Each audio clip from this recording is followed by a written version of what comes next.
to talk about health and safety of the swimmer. And really, one of the main points I want to make is stay out of trouble versus get out of trouble. And that's hopefully that's what you've heard throughout this whole presentation so far. So some of this may sound a little redundant, but I'm thinking of it in terms of safety and the health of the swimmer. So, you know, the sanctioning organization marries the swimmer with the observer, okay? So at that point, that relationship between the observer and the swimmer is important. And for me, it's important that the observer is proactively communicating with the swimmer and is going out of their way to learn about them and is curious about them and wants to know what they're like and how they swim. So that's really important. Oftentimes, if there's an application for the sanctioning organization, there will be a swim history there. There's the Long Swims database. There's research that you can do. There's Google. You want to build a sense of who is this swimmer? What's their conditioning like? What's their training like? And I form an opinion about a swimmer before I ever get in the boat with them. And I ask around and I talk with them on the phone, and it gives me tools to stay out of trouble rather than get out of trouble. I want to know what their skill level is. Are they tenacious? What's their emotional constitution like? Are they needy? Are they experienced? What's their confidence level? Are they thoughtful in their preparation, or are they kind of winging it? All those things are just really critical for me to know what I'm getting into. So I'd also say that the team, that is typically the crew chief and the kayaker, do they know the swimmer? Do they really know him? And if they do, can you rely on what they say, or might they be best friends but be very ignorant in giving you any usable information about what's going on? I know a swimmer who's subject to debilitating cramps in the water. And I don't mean just like, oh, the arch in my foot, but the big muscles start going and they go quickly. And it's happened more than once on different swims of his. So when I know that ahead of time, that's really good information to know. Otherwise, all of a sudden you feel like you might be getting into a dangerous situation that's dicey, right? But you want to learn about that kind of stuff ahead of time. One of my takeaways from what Scott said was, you know, develop for SDCSA a list of questions that the observer could survey the swimmer with. I like that idea. I kind of do that organically, but I think that's really good. So then during the swim, enlist support and knowledge of the crew chief, enlist support and knowledge of the kayaker.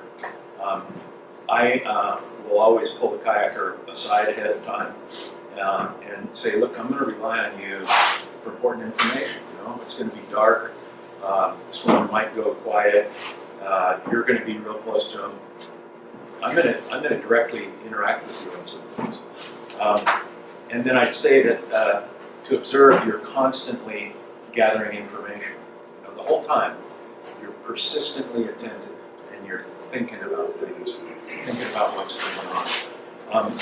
Little things like this, you know, a swimmer that gets seasick before they've even started to swim, you know, that file that away. That's like, okay, this guy's already got a deficit going on. But I know a couple of swimmers that always get seasick on the way out to the jump start, and it doesn't affect them at all. So I'm not saying that there's a cut and dry thing to do, but I'm saying be attentive and maybe if they tell you, hey, I'm going to puke 2 or 3 times on my way out, but once I'm in the water, I'm rock solid.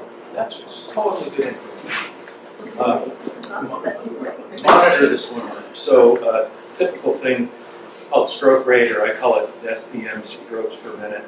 It's a good gauge of the well-being of the swimmer. I'm a believer in count for 60 seconds. You don't count for 1 second, multiply by 60. We've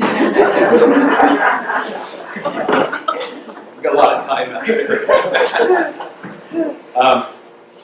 So about strokes per minute, though, for a couple, 3 years, I poo-pooed this idea, saying, yeah, it doesn't really mean that much because it's just a number and it doesn't translate to energy or force or propulsion. It's just a number, okay? That was my approach. So I didn't really think to take it seriously, but I've watched and counted for years now, and what I find is this. If somebody's got a stroke per minute that's pretty darn steady, and then say over 4 or 5, 6, 7 hours it declines by say 10%, I don't see that as a problem. But if I see it decline by 10% over 30 minutes, that is absolutely an indicator that something's happening. And what I find is if there's a quick drop-off, a precipitous drop-off, it's often, I want to say, accompanied by other consistent behaviors with the swimmer is distressed, something's going on. So it tells a story. I said this already, but yeah, 10% fall off over time, no problem. But I'd also say this, that they're just numbers too. So if it's 55, 55, 55, it can be 55 at 3 in the morning and it's a very unenergetic swim. You can say in the log 55 and you can say the swimmer is really going slow now, but he's maintaining the strokes per minute. What if it goes the other way? What if there's a spike up and it stays up? Yeah. An anecdote I was going to tell is just that I've seen it go, say, from 60 to 55 over the course of the night, not energetic, but then it picks up, and my explanation for that, what was it? Dawn came. There's a story. Dave, you touched on this briefly. Somebody has 70 strokes per minute is their kind of steady, and somebody else has 55 strokes per minute. Yeah. So, it doesn't matter that there's not a right starting number at all. It's that what's important is the relative change over period. Is that your Yeah, exactly. The person that's swimming 70 strokes per minute may be the same speed or slower than the person that's going out 55. Yeah. I mean, yeah. 90% of swimmers are going to be 60 plus or minus 15. So 45 to 75. If it's below that or above that, I've seen that really, really rarely. If you're putting 20 in the log, you probably want to double it. Okay, I'm going to go quicker now. I realize we're... So, use the resources at hand. This is still under monitoring the swimmer. Use the resources at hand. Darkness lessens the observer's understanding of the swimmer's condition. But again, kayaker, man, that person can know a lot. So I'd advise we ensure that they have and know how to use marine radio, and they know that that's going to be one of their duties. And don't assume, as I said before, that the crew chief is necessarily going to be helpful. If you've got baby bear swimming in the water, and you got mama bear or papa bear as the crew chief, that can be more problems than solutions.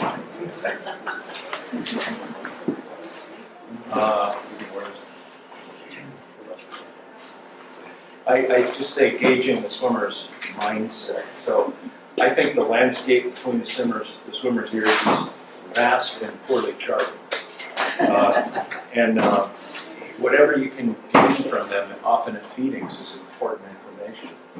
Because it's the mind that will cause other things to happen than them to swim. I think most of the time. You look for, are they upbeat? Are they humorous? Have they lost their humor?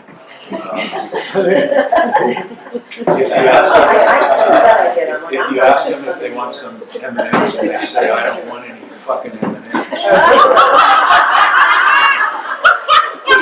That wasn't Kim Ruff.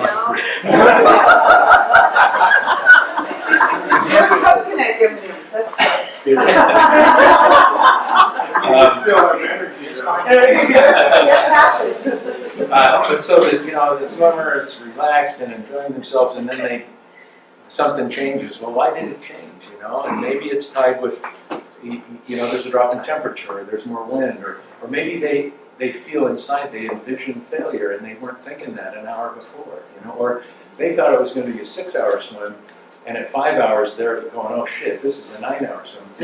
That can change how they behave.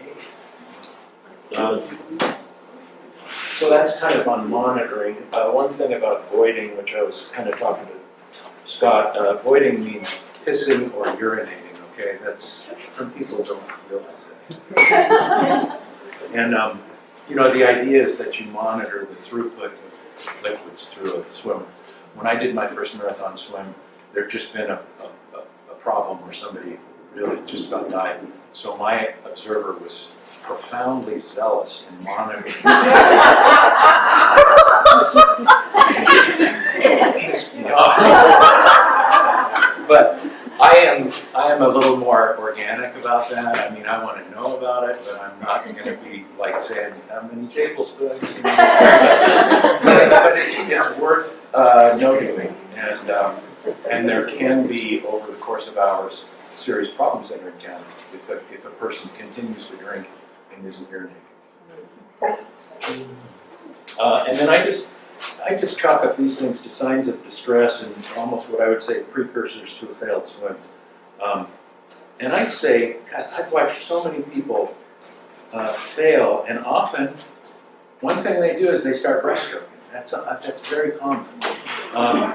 I've seen periodic sessions of breaststroking. I've seen excessive coughing. It's weird, but I see that. Lack of desire to put their head down into the water. Lack of rhythm. They swim for a couple minutes and then they get back up, and you can tell there are 2 or 3 or 4 minds. They're humorless. They're irritable. They're tearful. One of the biggest skills of an open water swimmer is the ability to regain composure. And if you can't regain your composure, that's a sign of you're in trouble. So these are all discernible behaviors, and taken together, I think they can paint a picture of, oh, the swimmer's got some distress. And these are things I've seen countless times that ultimately result in failure. I'm going to talk briefly about some risks and dangers. I think hypothermia is not the most dramatic problem because everybody gets hypothermic. I would say mildly hypothermic. But, it's caused when you can't maintain your body temperature. And, it's kind of horrifying when you read what they mean by mild, moderate, and severe. But mild, I mean, that's 89 to 95 degree body temperature. That's mild. So you're going to want to get somebody out, in my opinion, before they get past mild. In fact, you don't want them to be way far into mild, approaching moderate. The symptoms will be finger dexterity, the claw or the splayed finger, clumsiness, inward turning, diminished communication, slow and confused thinking, difficulty holding a conversation, slurred speech. But I would say this too, just to keep it a little bit ambiguous. Sometimes it's just you can't talk because your jaw's cold. So my crew chief knows that, so he's not going to say, we got to pull him out, he can't talk. It's like, no, that's just my jaw, that's not my head. Loss of ability to hold a line, so you wander off. So, like many observers, I have prearranged tests. I usually ask the swimmer to gauge how they are. I ask them, name 7 of the 9 Supreme Court justices. So I've told a lot of people.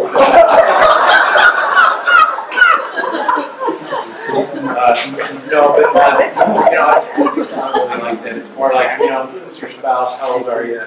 Where are you from? What are your kids' names? One thing they say in Catalina Channel Swim Federation is, I'm going to hold up, and they'll tell them this ahead of time, I'm going to hold up 2 fingers, and you're just going to tell me if you took 5 and subtracted those 2 fingers, you'd say 3. So if I held up 1 finger, your answer is 4. If I held up 4 fingers, your answer is 1. But something like that. But somehow, some way of gauging. And the treatment for it is get them out of the water, get them out of wet clothes, gradual warming. Some people say yes, some people say no to chemical packs. You don't want to heat up too quickly, but if you do use the packs, I'd say put them in some kind of material, and you're thinking of groin, armpit and neck, mainly. Warm drinks, cover them up. And then the key point is constant monitoring, because you can have this idea of afterdrop. It's where you've removed the swimmer from the cold stress itself, and yet their core temperature keeps going down. And that's because the heat is coming back to their extremities, and there's a redistribution of that cold water from extremities coming back to the core. So they can actually still be going down in temperature. So that says monitor. Cramping, I put that in there. It's just a sudden or involuntary contraction of the muscle. It's often nutrition related, mineral depletion or dehydration. It's rarely a swim stopper, but I've seen it stop 2 swims. And I saw somebody get so quickly paralyzed that it was very dangerous. So I never knew that before, but I know that now. And I ask people how prone they are to cramping. Sight, that's swim-induced pulmonary edema. That's it's rare, but it's really an inflammation inside your lungs, and it's specifically in the area where the gas exchanges between where oxygen and carbon dioxide are exchanged, and the contributors seem to be the pressure of the water can cause more pressure in your lungs, or the coldness can cause more pressure, and fluid leaks out of your blood into your lungs, and so you lose the ability to do gas exchange. Okay, there's some. If it happens, it can be horrifyingly dangerous, but it's not that common. So it may look like an asthma attack. Swimmers having trouble breathing, but the main difference is they're coughing up stuff. It's a thick kind of fluid, or they'll stop and it's this kind of thing. It's a frothy thing. It's worsened by wearing a wetsuit, but it still does happen. I've seen it happen in person actually. It's dangerous. I saw this great thing on the Daily News of Open Water Swimming. Anna Brotherson in the Rottnest Swim happened last year. I couldn't just Google it and find it again. I have the exact link. It's an 11-minute interview with her. It's really good. So if there's a way that we have emailing people further information, I'll put the link out there. But it's really neat to see something that just progresses and then it becomes deadly. But it progresses for 2-3 hours. Jellyfish stings. I'm not. The only thing I'm familiar with here down in Santa Barbara is, jellyfish stings happen, but we don't really worry about them too much. I would say if you're going to be observing or swimming in a place that's known to have lion's mane jellyfish or box jellyfish or Portuguese man-o-war, you need to be informed about what that's like. I would defer maybe to Scott to say a couple of words, or Joel, about the Monterey Bay, because We had experience with jellyfish stings, and they're bad enough as they exist, but it would be a good idea to know if your swimmer might have an allergic reaction, because that changes everything very quickly. And if they're going to have an allergic reaction, then you're going to need an EpiPen as part of your kit. Yeah, and in Monterey Bay, our biggest threat are the sea nettles to the swimmers. We have all kinds of jellyfish, but the kind of the bad ones are the sea nettles. Amy can attest to that. And one of the things to look out for is if you know the swimmer's being stung repeatedly, even if they don't have an allergy, but they're being stung a lot, the toxin from the sting can bring on a premature exposure. You have difficulty monitoring or maintaining your body temperature. So there's some, you become, I think, just physically more vulnerable if you're getting, loaded up with toxins, and your body's under more stress. Right? So those are the things we look out for. But as Joel mentioned, you can have a conversation in advance, find out what their experience with jellies is.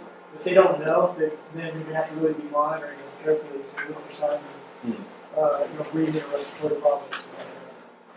In Monterey Bay, sometimes you can swim across the whole thing and not see a jelly, but other times, like Amy swims, you're basically crawling through fields that are a mile wide, sea nettles. It's unavoidable. And you do this live? Yeah. I don't know, ask her. Yeah. But I've known people that have reacted to jellies, and typically if they're gonna have a reaction, it's their throat starts getting itchy, they're having a harder time breathing.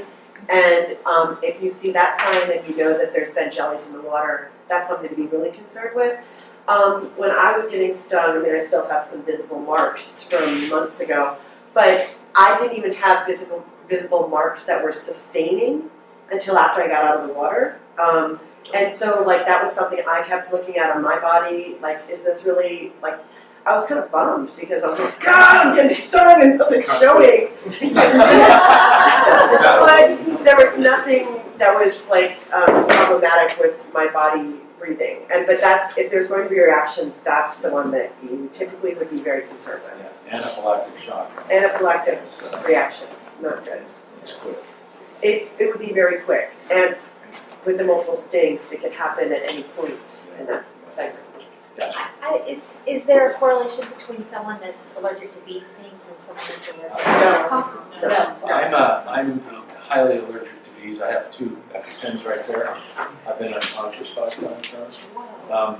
And I'm assured that doesn't increase the likelihood by some top-notch allergists that it increases the likelihood.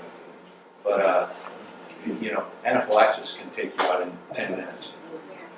But if you have like a known allergy that you have a reaction, whether it be peanut or a bee sting or anything, have that EpiPen or know, make the observer know that you have that reaction. Because who's to say that you, like, let's say you have a peanut allergy and your kayaker just ate a peanut butter sandwich and there you go.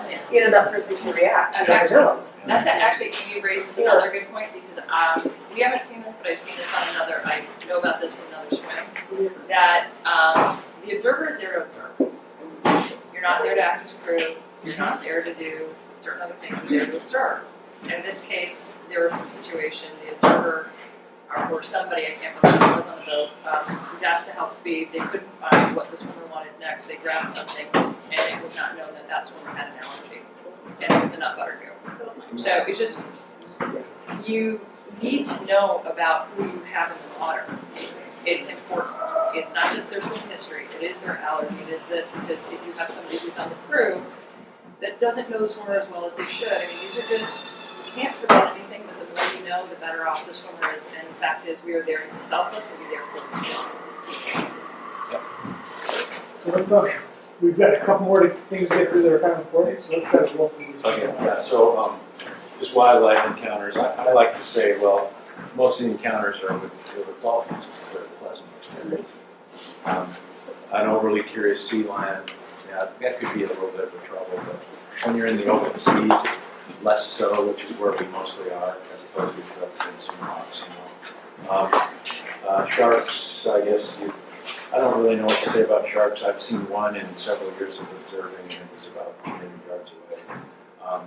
It's a process where you would decide, it's a gray area that at some point requires a binary decision. And that decision might get made by the captain, might get made by the swimmer, might get made by the observer. I don't have any solid answers for that. I think, you'd be tested if something really serious happened. Would you add anything? It's a judgment call. Yeah. We've seen them in Monterey Bay, and we've seen them in the Farallon Islands. And a sighting doesn't necessarily mean that there's any threat to the swimmer. But there are other times where I would think, Simon, you've got, if a shark is obviously looking interested, or We don't want to be bleeding when they're if it's getting closer and being curious and won't go away, then it becomes a judgment call. You have to decide whether you're a threat. We've had times where we've seen a shark, and we've got the swimmer right up close to the boat, and you swim that way for 10 minutes, like kind of sandwiched between the paddler and the boat, and then they go away, and the swim continues, and everything's great. So it's really a judgment call. So there are a number of swims also that if a shark is spotted, you are allowed to get out of the water. Evan, there are some swims where it is okay to get on the boat if a shark's spotted. In my opinion, it's never okay. Yeah, Cook Strait does allow that, the Fairlands does allow that. There are a number of swims, not numbers, but some, that if the shark is spotted, you are allowed to get out of the water for under 10 minutes. And if you get back in, then the swim still counts. So did the Farallon change their minds again?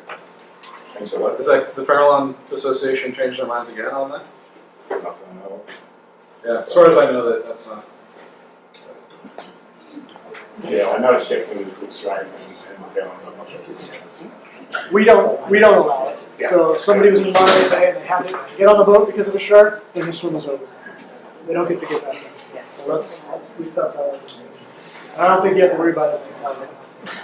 So my last word, Yes. emergency situation, the captain can hail quick relief with a marine radio. And if you're in cell phone range, 911 will get that to happen too. That happens occasionally. I've not been on a boat where that happens, but we've had it with the Santa Barbara Channel. But closing thought is, if you think about what's in an observer kit, it's often things to stay out of trouble, like marine radios, communication, extra batteries, glow stick, and get out of trouble, chemical warmers, that sort of thing. So that's really, a lot of it is all in being prepared ahead of time. And then could we quickly talk a little bit about unsuccessful swims? Because there are times when the swim has to be called. Tom, are you going to do that? Oh, well, okay, I'll talk about Tahoe with my experiences when a couple of times had to pull somebody. Sometimes they'll just start swimming in circles. If they can't follow the kayak anymore or the boat, there's no sense in continuing. Just if you give them a little bit of time, try to give them some feed, warm feed, something, everything you can try, encouragement. If that's not working, I say, well, usually the top piece goes like this. Okay, well, 30 minutes we're going to pull. They're not better. Get ready, we're going to pull. It's about 5 minutes. And all that. So that's when you kind of get a feel for it. And another time, the guy was hacking. It was time he just wouldn't stop. I tried to get him something in his throat. Couldn't do it. So you just look for something that's not right. So fortunately for me, I've always had something that's very clear. I know these things can sneak up on you. You basically fall asleep up there or whatever. You have to go pulling out of the water. I haven't had that happen. So this is why it helps to have an understanding of the swimmer, and especially to have somebody on the boat and their crew who knows that swimmer. So sometimes as an observer, you're thinking that person's in distress, they're at the end of their swim, but somebody who really knows that swimmer might know, they've swum with them a lot, they've coached them, they might know that they have several more hours, even given the way they look. So if they're, for me, the reason for pulling someone would be, obviously if they're having a health issue, health risk, if there's some safety issue, if there's a rule violation, you obviously have to end the swim early. If they've obviously broken the rules of marathon swimming. If they're not making any forward progress for an extended period of time and they still have 10 miles to go or 5 miles, they're making no forward progress, you talk to them, and they can't answer those basic questions, the health checks that Tom was talking about. That's a reason to pull somebody too. So again, it's going to be a judgment call, but the best thing to do is if you think you have to call somebody swim because they're just at the end of their swim, they're exhausted. A good way to do that is to collect that data. You have the logs, and you know that their stroke count maybe is falling off rapidly, 10 strokes. You know that they're not able to answer basic questions. You know they still have a long way to go to making no forward progress. And they're showing signs of hypothermia, right? So you've got these things combined. You've got it in the log. Work with their designated crew chief. Talk to them. Share the evidence. Usually they'll make the call. They'll say, I get it. This isn't happening. It sucks, but we have to stop it. So now you've got somebody who they trust and that they believe to come to them and say, hey, your swim is over. That's going to be a lot different than the observer coming in and going, hey, get out of the water, your swim's done. It's going to go down a lot differently. I've never been in an adversarial situation where I said, you're getting out. No, I'm not. But it happens. It does happen. But what I have done is let people, I see the writing on the walls and I let them go until it's easy, until they want it. And that absolutely happens. And then you're just the guy that's giving them a way out with some honor, you know? Yeah. And that happens a lot, you know, so. One time, the swimmer, Barry, was swimming along, toughing it out, going up a lot all night. So we finally got a good look at her at sunrise. I said, whoa, you know? we were like, whoa, I can't believe how bad she looks. Her son didn't care about it. That was With throwing up and things like that, that doesn't necessarily mean a swim is over. So if somebody's swimming slow, it doesn't mean a swim is over. If stroke doesn't look great, it doesn't mean a swim is over. It's usually a combination of things. And you generally know when you start getting concerned about whether that person is either has any chance at all of making it, and you're so far from the finish, and everything's deteriorating, or if you're concerned about their health or safety, that's when you're generally getting close to making a decision. And a lot of times, a swimmer, they won't be ready. They'll think, I've got 6 more hours in me, right? But the observer, the crew, everybody's making a decision that says, this swim is not going to happen today. You just have to make that call. Lake Tahoe, it could be the weather, the thunder, lightning storms all summer could happen. But We're way over. Can I just run through this Yeah. real quick? Yeah, I do have one thing to add, because we were really adamant, keep your eyes on that swimmer, always. There are times when, out of respect, that the crew chief or the swimmer may tell you they need some space. And that happened to me because I was drilling, hey, watching. They're like, his gut goes about every 45. I'm like, oh! And the swimmer needed to avoid other things privately, okay? So there are times when, you need to connect with that crew chief to give that person some space.